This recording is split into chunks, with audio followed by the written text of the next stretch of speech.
அனைவருக்கும் வணக்கம். நான் இப்போ எதை பற்றி பேச போகிறேன்னா, ஒரு தம்பி என்கிட்ட வந்து ஹெல்த் டிப்ஸ் சொல்லுங்கள் மேடம் அப்படின்னு சொன்னார். எனக்கு ஒன்றும் அவ்வளோவா தெரியாது.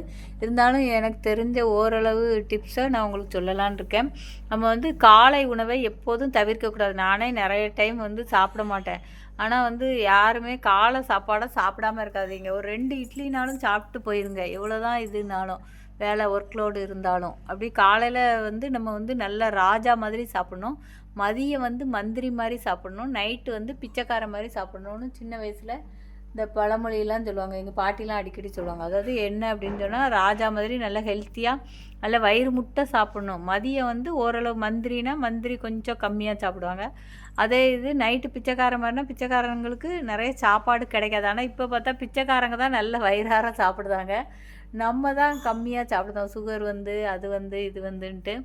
அதனால் என்ன பண்ணலாம் அப்படின்னு சொன்னால், நைட்டு நம்ம கொஞ்சம் கம்மியாக சாப்பிட்லாம். அதாவது நைட்டு நம்ம படுக்கிறதுக்கு ஒரு 3 ஹவர்ஸ் முன்னக்கூட்டி 4 ஹவர்ஸ் முந்தி சாப்பிட்றா ரொம்ப நல்லது. சுகர் வராது. அதாவது இந்த இவங்க முஸ்லீம்ஸ்லலாம் இந்த ஃபாஸ்டிங் இருப்பாங்களா, அவங்க 12 மணி நேரம் ஃபாஸ்டிங் இருப்பாங்க. அப்போ அந்த வயிறை நம்ம காய போடும்போது நமக்கு ரொம்ப நல்ல இதாக இருக்கும். அந்த உறுப்புகள்லாம் ரெஸ்ட் எடுக்கும். நமக்கு பசியாக தான் இருக்கும். நல்ல நீர் ஆகாரம் சாப்பிட்லாம், பழங்கள் சாப்பிட்லாம். ஒரு 5 இட்லி சாப்பிடுதோன்னா ஒரு 2 இட்லி சாப்பிட்டு ஒரு பழங்கள் இது பண்ணிக்கலாம். அதேமாதிரி உடம்பு இப்போ எல்லா சின்ன வயசு பிள்ளைங்களுக்கே உடம்பு ரொம்ப வெயிட் போடுது. அதை யாருமே கண்டுக்கிறதே இல்லை. ஏன்னா ஃபாஸ்ட்டு ஃபுட்டு, அந்த ஜங்க் ஃபுட்டு அப்படின்னு சொல்கிறோம்ல, பீஸா பர்கர் அப்படின்னு சொல்லி. எங்கள் காலத்துலலாம் அது கிடையவே கிடையாது. இன்னை வரைக்கும் நான் பீஸா சாப்பிட்டதே இல்லை. அது ஏதோ புளிச்ச தோசை மாதிரி இருக்குன்னு சொல்லுவாங்க, எனக்கு தெரியலை. அதனால் அந்த மாதிரிலாம் சாப்பிடக்கூடாது. அதாவது நம்ம சாப்பாட்டை கூட 6 வேளையாக பிரித்து சாப்பிட்லாம். இப்போ ஒரே டைமாக சாப்பிட்டா தான் உடம்பு வெயிட் போடும். சிலர் என்ன பண்ணுவாங்கன்னா 3 வேளையும் சாப்பிட்ருவாங்க. அவங்க சாப்பிடாம இருக்கதே கிடையாது. அதெல்லாம் தப்பு. அதாவது வயிறு பசிச்சு தான் நம்ம சாப்பிடணும்.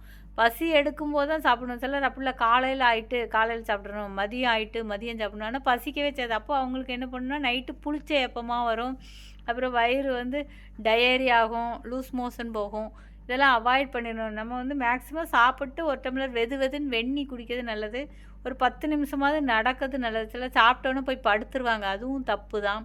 அதே மாதிரி நிறைய அதாவது சப்பாத்திலாம் சாப்பிட்டா சிலர் நைட்டு போல் புரோட்டாலாம் சாப்பிடுவாங்க. அதெல்லாம் கொஞ்சம் அவாய்ட் பண்ணிடணும். நைட்டு 11 மணி 12 மணிக்கெலாம் நான்வெஜ் சாப்பிடுவாங்க. மெட்ராஸில் அந்த மாதிரி ஐடி கம்பெனியில் வேலை பார்க்கவங்க என் கிராமத்திலே இப்போ சாப்பிட ஆரம்பிச்சிட்டாங்க. அதெல்லாம் ரொம்ப ரொம்ப தப்பு. அந்த மாதிரி இருக்கவே கூடாது. அப்போ நமக்கு ஒரு நெஞ்சை கரிச்சிட்டு புளிச்ச ஏப்பம் எடுத்துகிட்டு இருக்கோம். அதெல்லாம் அவாய்ட் பண்ணணும். நம்ம சாப்பிட்டு கொஞ்சம் வெதுன்னு வெந்நி குடிக்கலாம். அதுக்கு மேலும் சாப்பிட்டுட்டே இருக்கக்கூடாது. அது அப்போ நமக்கு நெஞ்சு எரிச்சல் அந்த மாதிரிலாம் வராது. இந்த சின்ன சின்ன விஷயங்களை நான் தொடர்ந்து சொல்கிறேன். நன்றி, வணக்கம்.